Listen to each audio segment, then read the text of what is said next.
Muchísimas gracias, José Manuel, por este fascinante recorrido pasado, presente y futuro de la radio. Me quedo con una frase que has dicho muy interesante de la radio. No es creadora de cultura en sí, sino que la radio es cultura, y esto es un punto quizás de partida que voy a empezar a trasladar a los demás miembros de la mesa. Vamos a seguir con Carmen. Me gustaría preguntarte qué es la radio para ti y qué papel juegan las instituciones en la promoción y en la protección de estos derechos inherentes a la industria cultural de la radio o a la radio como cultura. Bueno, pues muchas gracias, Jorge. Muchas gracias a la cadena SER por organizar, desde luego, este congreso, a José Manuel por invitar. La verdad es que hablar después de ti, después de esta intervención en la que has hecho un repaso tan interesante, tan exhaustivo de estos 100 años de radio, espero estar a la altura y llegar a conclusiones compartidas. ¿Qué es para mí la radio? Para mí, como un Ministerio de Cultura. ¿Qué es la radio? La radio es una industria cultural. Y creo que esa es una definición que es la más completa que podamos dar por todas las aristas y vertientes que tienen las industrias culturales y creativas. Y digo una industria cultural y no solo una industria creativa, porque la diferencia para nosotros es que las industrias culturales además están protegidas por derechos de propiedad intelectual. Y sí consideramos que la radio tiene esa doble vertiente. Tiene una vertiente en la que no solo es consumidora de obras protegidas por derechos de propiedad intelectual, sino que también es generadora de obras protegidas por derechos de propiedad intelectual. Muchas de las características que habíamos planteado para hablar ya, como decía, las ha ido repasando José Manuel. Es una industria que está recogida dentro de la cuenta satélite de la cultura que elaboramos como ministerio, dentro de la encuesta de hábitos culturales, como uno de los activos, productos, obras culturales que se consumen por parte de la ciudadanía. Y es que tiene además, es un ejemplo de cultura, de industria cultural en esa doble dimensión económica y social que tiene la cultura. La cultura, hablamos de un sector económico, pero no solo un sector económico. Es un sector con una implicación, un nivel de penetración y una relevancia social que excede a la propia economía. Desde luego que es una industria económica, un sector económico, pero va más allá. No deja de ser un elemento que genera identidad. No deja de ser un elemento que es fundamental para el establecimiento de una democracia. Es un elemento que sirve para tener una sociedad más crítica, una sociedad más formada, una sociedad que permita progresar. En todos esos elementos la radio está. Entonces, inevitablemente, es una industria cultural. ¿Qué hacemos como institución pública para la defensa? Nosotros, como Ministerio de Cultura, somos el departamento encargado de la promoción, protección y defensa de la cultura, de las industrias culturales, de los agentes culturales, de los derechos culturales de la ciudadanía, de los derechos de los creadores y, desde luego, también de la propia industria cultural. Entonces, desde distintos ámbitos, hoy creo que nos reúne a todos para hablar más de propiedad intelectual, y en este sentido estamos trabajando para la creación de la nueva Oficina Española de Derechos de Autor y Conexos, que está ahora mismo en tramitación parlamentaria. Sería un gran salto, sería el salto de calidad que la industria cultural, desde el punto de vista de la propiedad intelectual, daría adelante. En ello estamos, o sea, como departamento hemos planteado una ley, ha sido remitida al Congreso, y lo que esperamos es el apoyo por parte de todos los grupos políticos para la defensa de este organismo, que creemos que es fundamental para abordar todos los desafíos a los que nos estamos enfrentando desde el sector cultural. Desafíos como, por ejemplo, la inteligencia artificial generativa, que puede ser el elemento más repetido. Con Miguel hemos compartido muchas charlas al respecto, que inunda las conversaciones del sector cultural, pero no solo, también ese reconocimiento. Hablaba José Manuel del Tratado de Radiodifusión de la OMPI desde el año 96. El Tratado de Radiodifusión de la OMPI es un elemento que es fundamental para debatir en qué sistema de derechos de propiedad intelectual a nivel internacional queremos para un sector tan relevante como es la radio, teniendo en cuenta que además nuevas tecnologías van apareciendo, nuevos elementos, nuevos sistemas, nuevos agentes que empiezan a configurar un nuevo ecosistema. Entonces, trabajar en la defensa internacional de los derechos de nuestros creadores, de nuestros titulares, es desde luego una segunda línea de acción. Y la tercera iría más vinculada también a la parte de los derechos culturales, los derechos de la ciudadanía. Y ahí la radio tiene un papel muy, muy relevante, porque también es un vehículo de transmisión de cultura y no deja de ser importante ese papel. O sea, es importante hacer llegar la cultura a todos los sitios. La capacidad de penetración y permeabilidad que tiene la radio no la tienen muchas industrias. Y la forma de acceder a los nuevos públicos también es muy, muy importante. Nosotros, por ejemplo, el lunes, el podcast, que es una de las formas de innovación de la radio, ¿no? Uno de los nuevos productos o de activos o obras que surgen dentro del ecosistema de la radio en el siglo XXI, es una forma de llegar a nuevos públicos. O sea, nosotros desde el Ministerio somos muy conscientes de que esta forma de dialogar con, por ejemplo, los jóvenes es una manera nueva y que está al servicio de todo el sector cultural. El lunes hacemos un podcast con dos creadores de contenido con el Primavera Sound para presentar el programa de la FIL en México, que España es país invitado. La FIL es la Feria Internacional del Libro. Y más allá de presentarlo en ruedas de prensa, distintos medios de comunicación, hemos optado también por dar un paso más allá, hacer un podcast al respecto con el objetivo de llegar a nuevos públicos, porque al final dentro tenemos que tratar de estar con toda la ciudadanía. Entonces, para nosotros, ya digo, la radio es para la promoción, como titular, como vehículo, la verdad es que es un sector fundamental. Muchísimas gracias. Yo, si me permites, pues me quedo con esta idea, por un lado, visto el escenario, los medios que se ponen, en este caso desde el sector público, que se potencian desde el Poder Ejecutivo, por ejemplo, en cuanto a instrumentos legislativos que permitan defender o proteger estos derechos, y por otra parte, totalmente de acuerdo, ¿no?, con esta potenciación de la industria cultural en una sociedad democrática.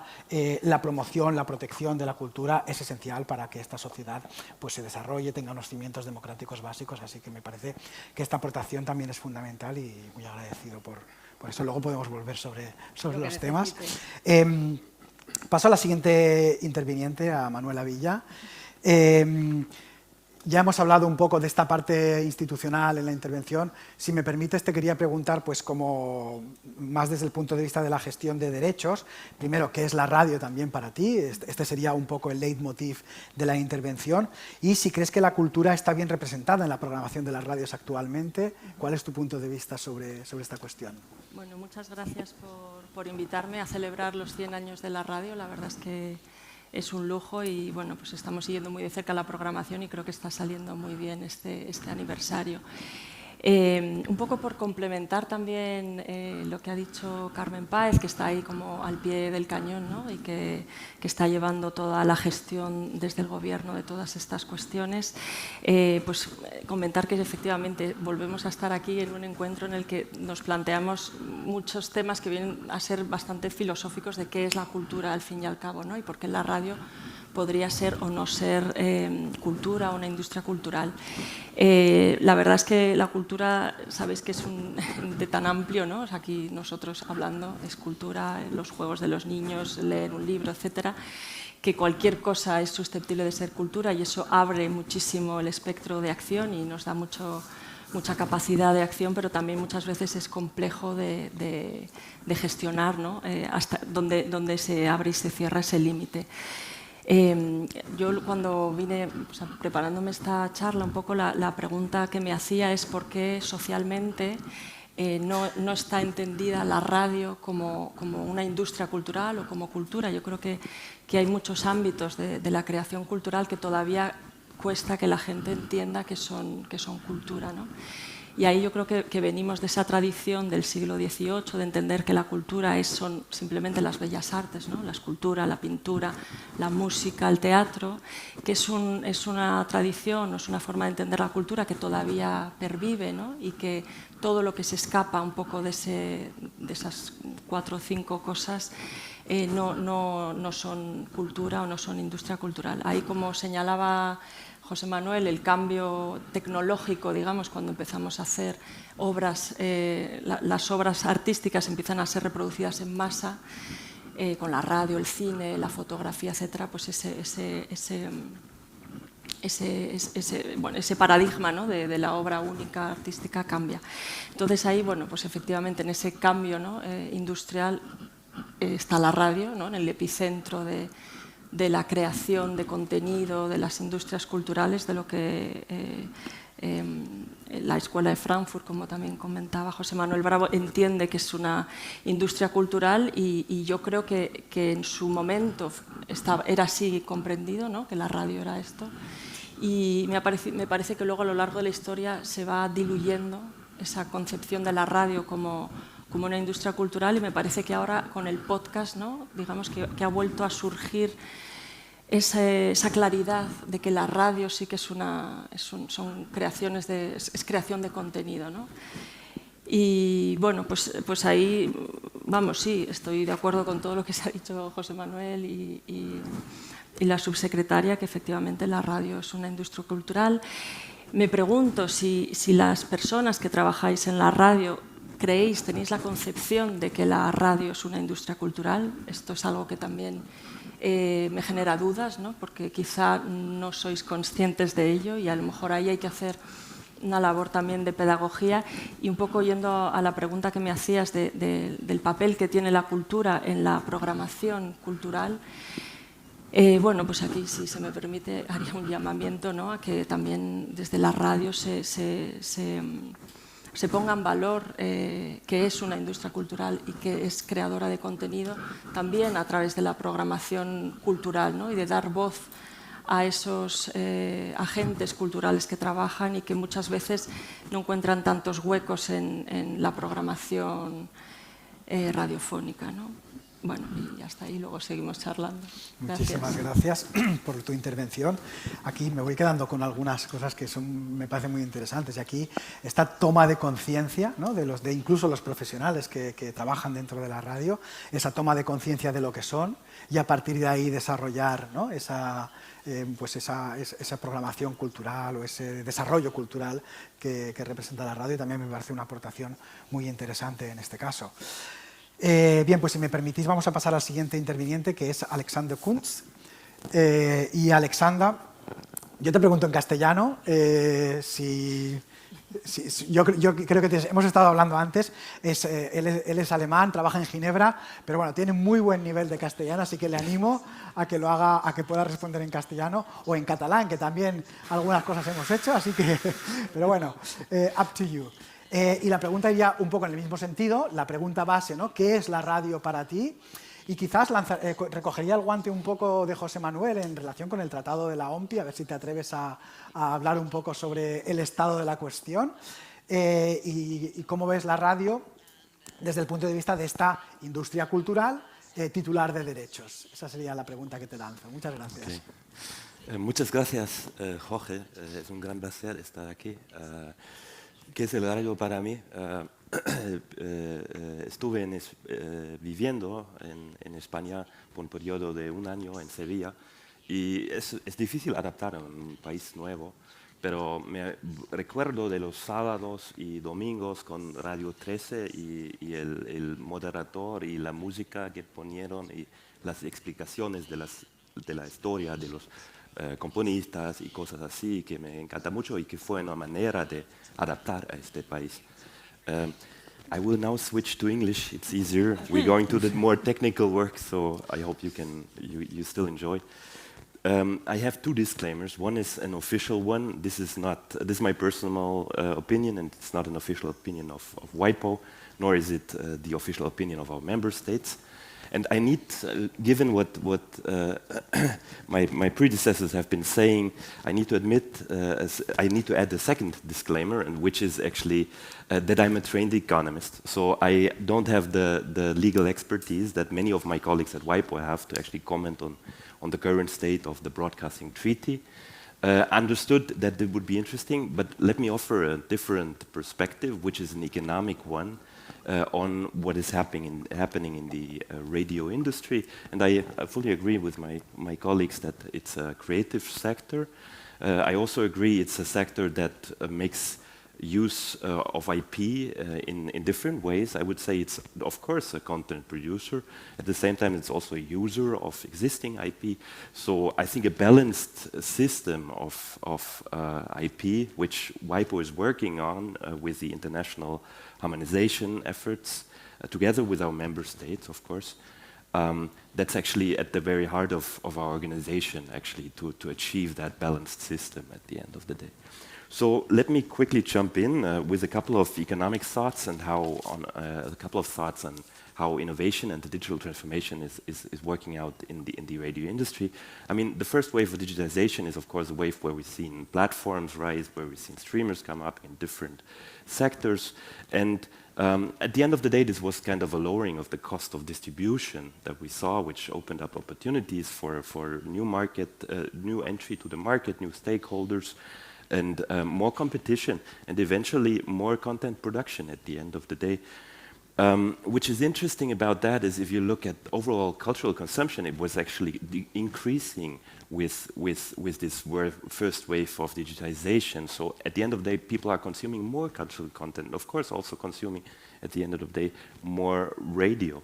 So my point is, why radio is very interesting to look at from this innovation economics perspective is for various reasons, and I go through the different types of innovation that we're seeing in the radio industry in a moment. But it's interesting that, so let me begin with maybe the first one, inventing new digital channels and services for content distribution. As I said, this is lowering distribution costs, so it's really an opportunity to enter those digital channels. This means, in the case of radio, I think this means content on demand, which is expected to be available anywhere, anytime, and from any device.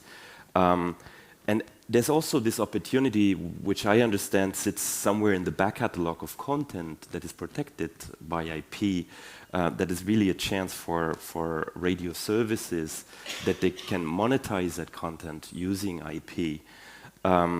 And that's really a possibility. But it also means that existing business models that radio stations and services may have and may need to change and may need to be reconfigured.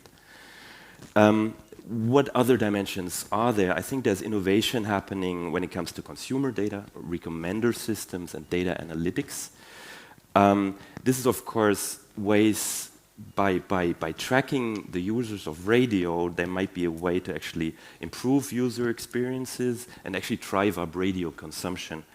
I think these data insights go even deeper. I would argue that they include the possibility to inform content curation and content production strategies as well.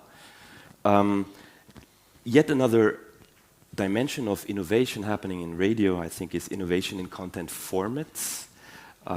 So this is basically formats that go beyond the radio hour clock, and podcast is probably one great example of that.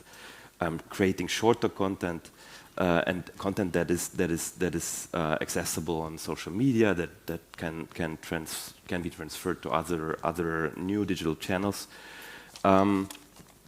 There's also innovation in user design, probably in the interfaces, more from the aesthetics point of view and usability of services.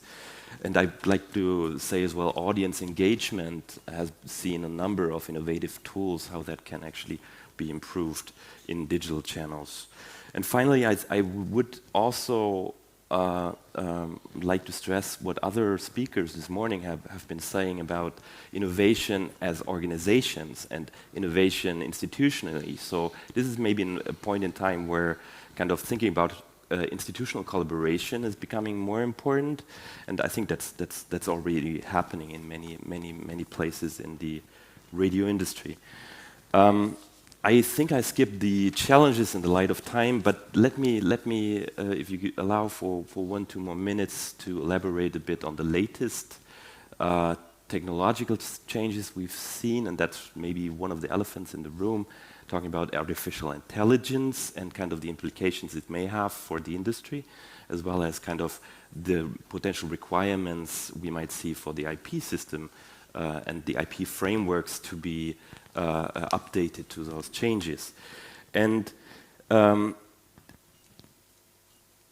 I think radio is a good case for that, because the two main questions that we've been asking ourselves from an economics perspective at WIPO have been the following two. The first question is, from an economic point of view, do we need IP rights for AI-generated works at the end of the day? That's an open question. I mean, there's of course legal debates around that, but we also try to understand this from an economic perspective. If you think about IP rights protecting investment, then there may be a case, if sufficient investment is happening in an industry like radio, to protect that with intellectual property and to secure that investment in the longer term.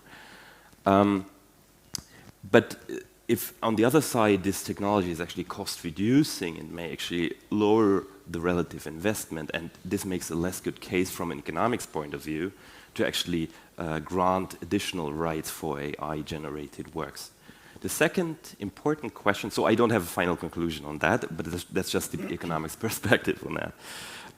The second important question we've been asking ourselves is about training data.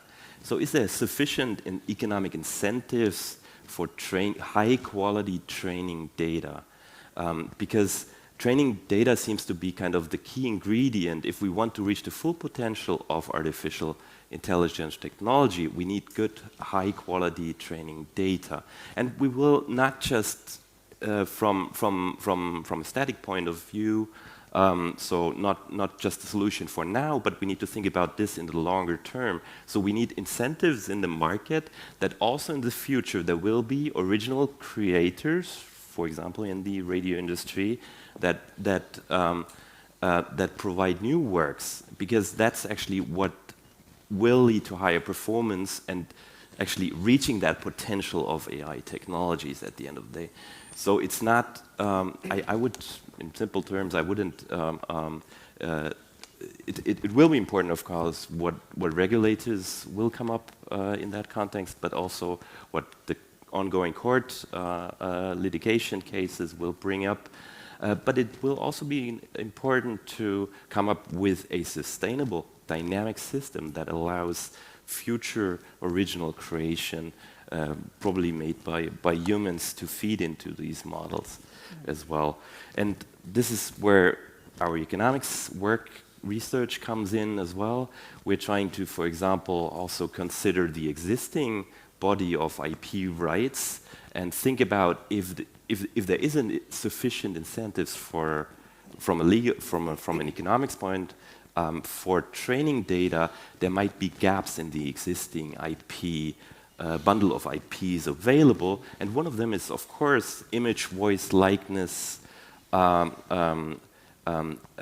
protected by publicity rights. There are places around the world where, for example, in certain US states, where these aspects are protected, and this is protection going beyond copyright. So we are also right now running a study which will soon be forthcoming, which investigates the economic impact of introducing publicity rights in order to understand how adding another IP right impacts on the market and has the potential, for example, to enforce rights against misuse of digital replica in markets, or misuse of, for example, voice content at the end of the day. And there's actually good news. It seems that these rights seem to work from an economics perspective. However, there's also this notion, if you introduce additional rights, what is the outcome of providing all those incentives? You need to have them accessible for all creators. And I think I stop here in the lack of time. Thank you for your patience. Thank you very much. Muchas gracias, Muchas Alexander. gracias. Pues una intervención también muy interesante. Yo me quedaría, en este caso, quizás con la parte del futuro, de la innovación, de las nuevas formas de hacer radio a través de estos mecanismos innovativos y, cuidado, el papel importantísimo que en esto puede jugar la OMPI, un organismo como la Organización Mundial de la Propiedad Intelectual, en materia de la protección de derechos, con lo cual yo creo que ese es un key point de la intervención que me ha parecido muy interesante. Y pasaremos al último de los intervinientes de hoy, si me permitís, que es Miguel Ángel Langle. Y bueno, la pregunta inicial ya la sabes, ya la conoces. ¿Qué es la radio para ti? Y subyaciendo en esta pregunta también un poco en tu área, me gustaría que nos hablaras de la organización de la industria cultural a nivel europeo, sobre el que yo creo que tienes bastante también experiencia. ¿Cuál es tu opinión o tu visión actual al respecto? Pues muchas gracias por organizar esta mesa y por la participación, que además yo creo que es la primera vez que participo en una mesa en la que nos han combinado a economistas y abogados, que yo creo que es otro de los aciertos de la mesa, ¿no? Todos estamos de acuerdo en que es una industria y por tanto es un negocio. Y ahí es necesario, ¿no?, que también sean no solo los abogados, ¿no?, sino los economistas lo que le den sentido a todo esto. Estamos celebrando los 100 años, con lo cual es una industria resiliente. Y, sin embargo, a lo largo de todo el día hemos hablado de toda la evolución acelerada que está viviendo la radio fruto de cómo la tecnología ha impactado en todo esto, ¿no? Yo destacaría que es una industria creativa con una regulación creativa, porque la ley de propiedad intelectual son de esas leyes que incorpora mucha creatividad, porque hay muchos elementos de la ley que los vamos creando conforme se va evolucionando el modelo de negocio y conforme va evolucionando la tecnología. Y en ese sentido, en nuestro día a día, lo que nos encontramos es con la dificultad de dar seguridad jurídica al modelo de negocio. Y en esa seguridad jurídica yo destacaría dos aspectos. Uno, la tecnología está expandiendo fuera de las fronteras españolas el modelo de negocio, y eso nos lleva a una visión probablemente más necesaria que nunca de una armonización dentro de la Unión Europea.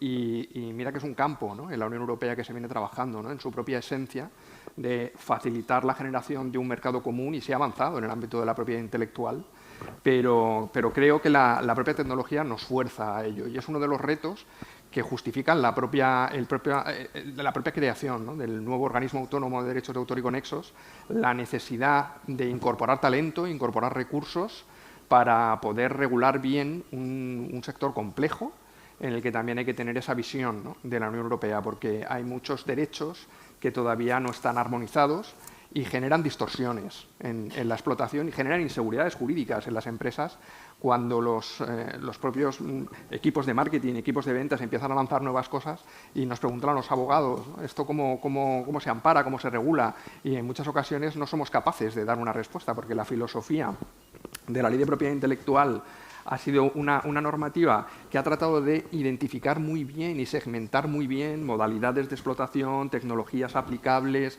derechos, formas diferentes de la organización, de la gestión de derechos para equilibrar los intereses de titulares, de usuarios, y en esa hipergestión pues nos hemos olvidado de que la evolución tecnológica nos está arrasando, no nos da tiempo, ¿no?, a pensar. Yo creo que en cualquier caso es un acierto poner desde luego más recursos, ¿no?, a pensar. Creo que hay un trabajo enorme que hacer a nivel de Unión Europea de armonización, y hay un trabajo enorme que hacer incluso antes del nivel mundial, que es el nivel de relación Unión Europea con otros grandes bloques de propiedad intelectual en el mundo, como pueden ser los Estados Unidos y como puede ser el Reino Unido tras el Brexit, en el que las normativas no son homogéneas, los derechos no son homogéneos, y entramos casi en una discusión de comercio internacional, de en qué medida debe haber un equilibrio, una reciprocidad, con toda una discusión que tenemos de cómo debemos tratarnos en el reconocimiento de los derechos los unos a los otros, teniendo en cuenta que son elementos y derechos y bienes culturales que vienen, ¿no?, creados desde Estados Unidos, que vienen creados desde el Reino Unido y que importamos y utilizamos con gran intensidad dentro de la Unión Europea, pero también son mercados muy importantes para nosotros, donde nosotros exportamos nuestros bienes y nuestros derechos. Con lo que yo creo que tenemos un reto muy bonito.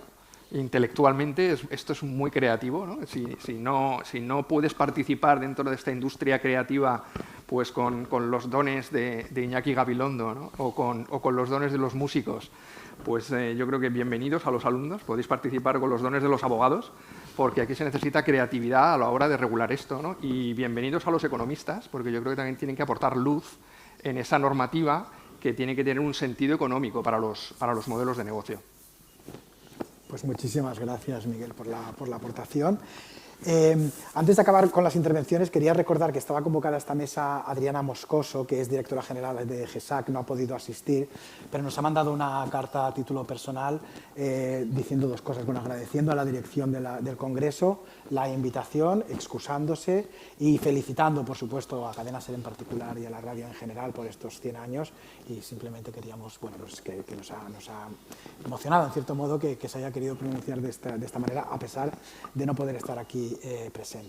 Yo, si me permitís, por último, como conclusión del punto, bueno, de esta mesa redonda, lo hemos hablado con José Manuel, y creo que puede ser muy interesante que de aquí nazca un grupo de reflexión, un grupo pues, de alto nivel de creación de ideas o de intercambio de ideas para reflexionar sobre, bueno, el pasado y el presente, más o menos lo hemos ido viendo, ¿no? En los diferentes aspectos que hemos estado comentando en la sesión, pero el futuro, estos otros 100 años a los que nos emplazaba José Manuel, puede ser interesante o puede ser necesario incluso el poder tener líneas para interactuar pues, entre instituciones, entidades públicas, privadas, medios de comunicación, etc. Así que muchísimas gracias. Yo creo que estamos justo a tiempo. No sé si hay alguna pregunta del público, y si no, pues muchísimas gracias a los miembros de la mesa, muchísimas gracias al público asistente, muchas gracias a la organización y feliz cumpleaños a la radio, por supuesto.